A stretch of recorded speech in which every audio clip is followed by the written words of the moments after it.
سلاف افدم باش به توالان اسیوید کم هنامید باش بن هوالان ورن دبانگه بحث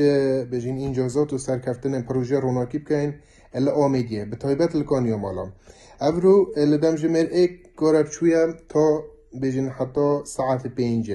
ما تلفونه کر و تلفونه تا گوتیم خلاص افرو به و حتی هیوا 4-5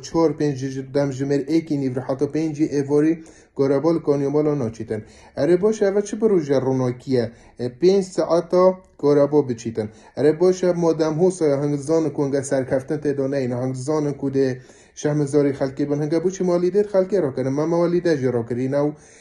وره 5 ساعتا ادوان جهد گشتاری و جا دکانن و جا بجین فندکن اوان جها خرا 5 ساعتا بکاره بابا ما تلفونه کر گوتو ولاد افچنده و کشیتن حتی بجین هیوا 5-6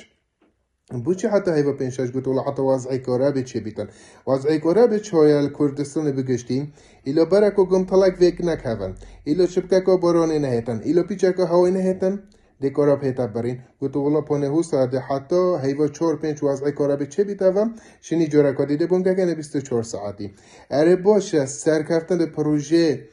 روناکی ده حسایا به ویشه وایا و به جا قهرمان چه تشتا نینجیم یه مزگینیات دنا خلکت بجن والله پروژه کارا با 24 ساعتی گشت سلیمانیه نزان گشت حلب چه نزان مل کردستان نوتو 5 ساده یا بجه اینو 5 ساده یا می اره بابو هرکه حسا پروژه کارا با 24 ساعتی بیتن هنی کسکشین چکن 5 ساعت لی بری و دو دلو بیت بارانه بهن ساعتا بشیتن و هر بیتا ترافیکایتو بهتو بشیتن و والله بابا اول چه پروژه روناکی نینا و اول چه پروژه روناکی 24 ساعتی نینا و از بیم خودین دور و شهمزار جینا که نفروش نه عربا جی و با عربا جی نچکم چون که اوجی دو کی ما کفند وی حالی دا